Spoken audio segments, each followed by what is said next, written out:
Assalamualaikum warahmatullahi wabarakatuh. Baik anak-anakku, hari ini kita akan belajar tentang hikayat. Kali ini pelajarannya kita akan mencoba untuk dibuatkan video, kemudian diceritakan dan dianalisis tentang cerita yang ditentukan sesuai dengan kelompoknya. Nah, kelompok hari ini yaitu kelas 10C membahas tentang cerita hikayat Hang Tuah. Cerita ini diangkat dari salah satu negara Malaysia, yaitu pada zaman Kesultanan Malaka. Nah, ini membahas tentang pemberontakan. Untuk lebih jelasnya akan dibahas, dianalisis, kemudian diceritakan. Selamat menyaksikan.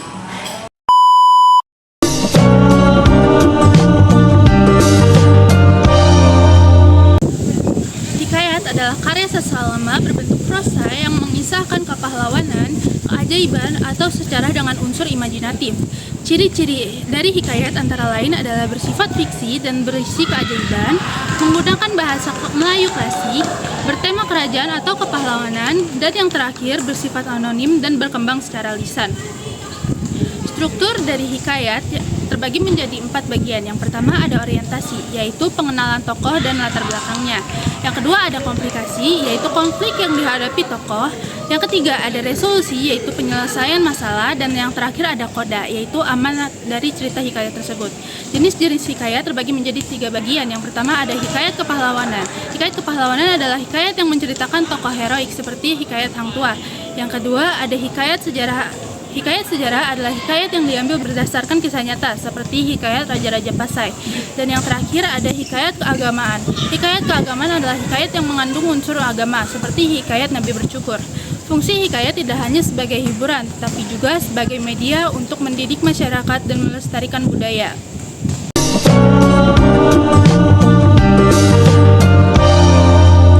Majas yang terdapat dalam hikayat terbagi menjadi 5.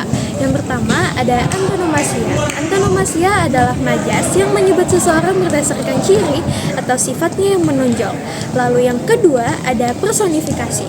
Adalah majas yang menyatakan benda hidup maupun mati yang bukan manusia seperti hewan atau tumbuhan sebagai sesuatu yang seolah-olah bersifat dan berlaku layaknya manusia. Yang ketiga ada simile. Adalah majas yang membandingkan suatu hal dengan hal lainnya secara eksplisit menggunakan kata penghubung atau kata pembanding. Yang keempat ada metafora. Metafora adalah majas yang menggunakan kata atau kelompok kata untuk mewakili hal lain yang bukan sebenarnya, mulai dari bandingan benda fisik, sifat, ide, atau perbuatan lain.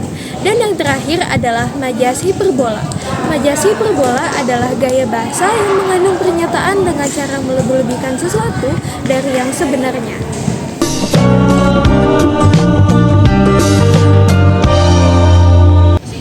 Analisis nilai-nilai. Nilai-nilai yang terkandung dalam karya sastra termasuk hikayat terdiri atas nilai pendidikan, religius, moral, dan nilai sosial. Yang pertama, nilai pendidikan. Nilai pendidikan adalah nilai yang berkaitan dengan semangat atau kemauan untuk terus belajar secara sadar. Yang kedua, nilai religius. Nilai religius adalah nilai yang mengikat manusia dengan pencipta alam dan seisinya. Dan yang ketiga adalah nilai moral. Nilai moral adalah suatu penggambaran tentang nilai-nilai kebenaran, kejujuran, serta ajaran kebaikan tertentu yang bersifat praktis. Dan yang keempat adalah nilai sosial. Nilai sosial adalah nilai yang berkaitan erat antara hubungan individu dan individu lainnya dalam satu kelompok.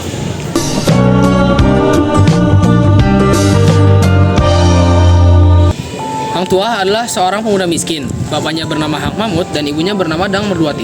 Mereka hanya tinggal di sebuah gubuk di kampung Sungai Duyong.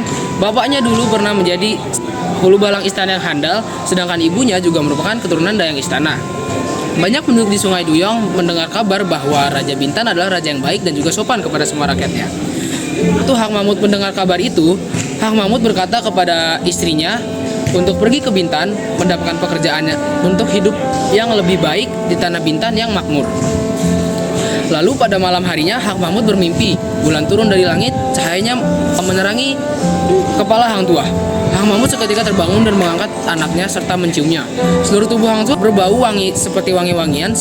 Siang harinya Hang Mahmud pun menceritakan kepada istrinya dan anaknya. Setelah mendengar kata suaminya, Dang Merduati lalu memandikan dan meluluhkan anaknya. Kemudian memberikan anaknya itu kain baju dan juga ikat kepala serba putih.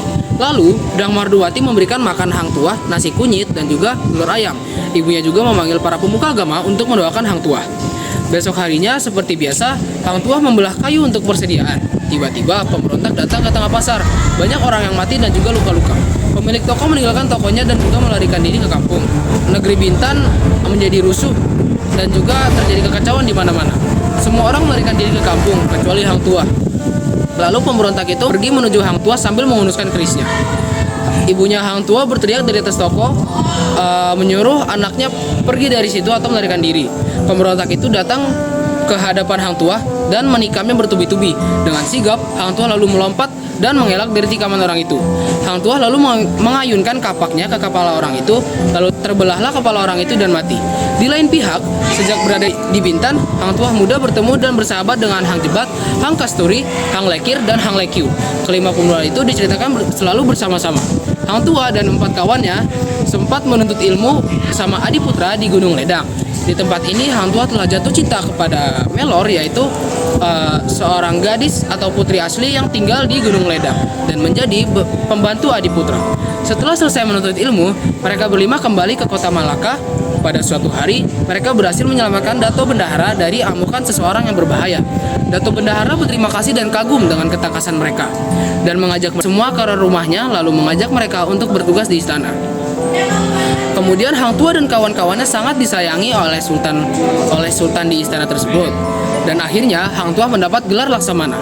Waktu mengiringi Sultan Malaka ke Majapahit di Pulau Jawa, Hang Tuah berhasil mengalahkan seorang pendekar asal Jawa, yaitu Tamingsari. Dalam pertarungan itu, Tamingsari adalah seorang pendekar yang kebal dari senjata tajam. Tapi Hang Tuah tahu apa rahasia kekebalan Tamingsari tersebut, yaitu terletak pada kerisnya. Lalu Hang Tuah berhasil merampas kerisnya dan juga membunuh Tamingsari.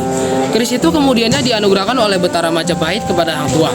Pemilik keris ini akan menjadi kebal seperti pendekar Jawa Tamingsari.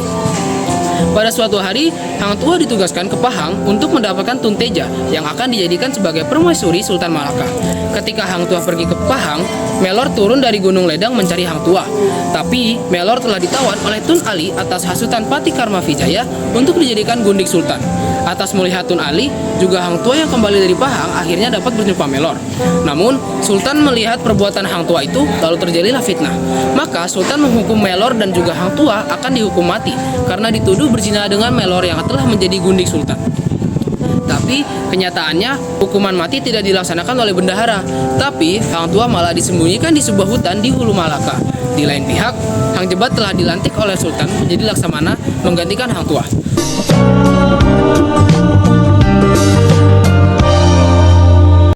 Dalam cerita Hang Tuah itu terdapat 5 majas hikayat. Yang pertama itu adalah antonomasia. Contohnya itu adalah tiba-tiba si pemberontak itu datang ke tengah pasar. Yang kedua itu adalah majas personifikasi, yang contoh kalimatnya itu adalah angin yang berhembus menemani cahaya penuh di atas kepala Hang Tuah. Yang ketiga itu adalah majas simile. Contoh katanya itu adalah seluruh tubuh Hang Tuah berbau seperti wewangian. Yang keempat itu adalah majas metafora. Yang contoh katanya itu adalah pemberontak itu masuk menuju Hang Tuah sambil menghunuskan kerisnya. Yang kelima itu atau yang terakhir adalah majas hiperbola, yaitu contoh kalimatnya adalah Hang Mahmud bermimpi bulan turun dari langit dan cahayanya menyinari kepala Hang Tuah.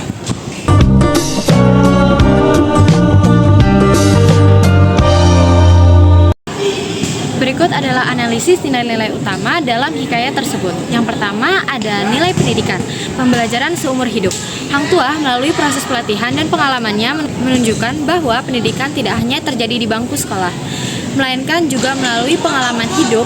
Ia diajarkan tentang strategi peperangan, kesusastraan, dan kebijaksanaan yang menjadi landasan keberhasilannya.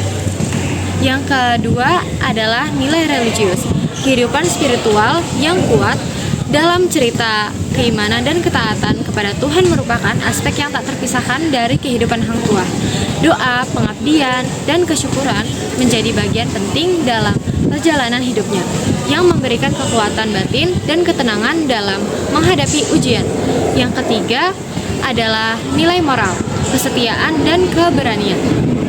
Hang Tuah dikenal sebagai simbol kesetiaan mutlak kepada sultan dan negara. Ia rela berkorban demi kebenaran dan keadilan, menggambarkan bahwa loyalitas dan keberanian adalah landasan moral yang harus dijunjung tinggi. Yang keempat adalah nilai sosial, kerjasama dan solidaritas. Hubungan antara Hang Tuah dengan rekan-rekannya mencerminkan pentingnya solidaritas dan kebersamaan dalam mencapai tujuan bersama, saling mendukung dan menjaga kehormatan atau sama lain merupakan bagian penting dari struktur sosial dalam masyarakat tradisional.